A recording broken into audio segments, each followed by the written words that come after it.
My best friend Emily and I were accepted into the same university. That summer, she secretly lived with her deadbeat boyfriend for 3 months, but told everyone she was on a graduation trip with me. She stole money from her family to buy him a new phone, claiming it was a graduation gift for me. On the first day of school, she took her tuition money and ran off with her boyfriend, and her family found out. She told them I had manipulated her. Eventually, her parents came to campus and found me during class. They beat me publicly until I had multiple fractures and internal bleeding. Half dead, they dragged me to the rooftop and threw me off in front of everyone. When I opened my eyes, I had returned on the day she ran away with that worthless guy. I've been close with Emily since school, always together. Every time she went off the grid, her parents called me first. On the first day of university, her mom Susan messaged me again, demanding answers. I was putting on my uniform for registration and glanced at my phone, ignoring it. As I tied my shoes, Susan got impatient and called. My roommate saw I was busy, kindly answered, and held the phone to my ear. Suddenly, Susan's shrill, unpleasant voice blasted through. "Lily, is my daughter with you? Tell her to call me back immediately. How long does enrollment take? Can't you remind her to check her phone? Her father and I have been waiting all day. Stop being so selfish, always dragging Emily out to play. She used to be so responsible before she met you. This is your final warning. Get Emily to call me right now or stay away from her forever." Her tone grew harsher with each sentence, escalating to screaming. She was on the verge of completely losing control. My roommate chuckled awkwardly, handed me the phone, and walked away. But I was just as furious as Susan sounded. In my previous life, if it weren't for her so-called perfect daughter, I wouldn't have died a bloody death right after starting university.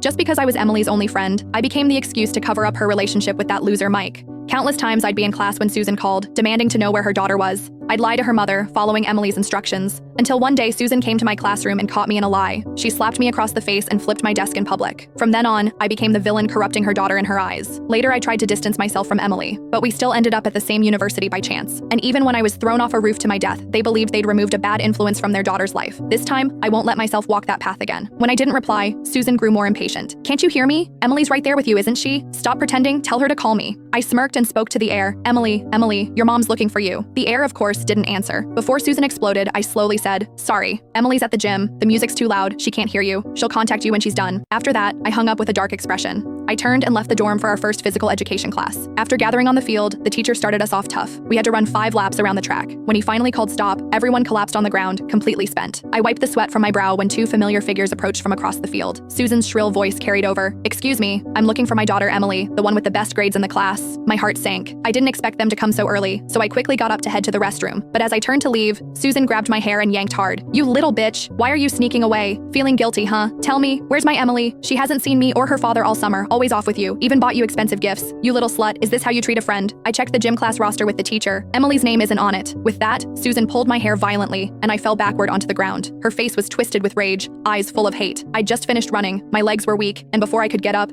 Emily's father John stomped on my chest. I could barely breathe. Susan laughed coldly and grabbed my hair again. Forcing my head back, she snarled, "Last chance! Where's my Emily?" I gasped in pain but couldn't help smirking. "Your daughter doesn't even tell you?" Click the link in my bio to get the full story for free.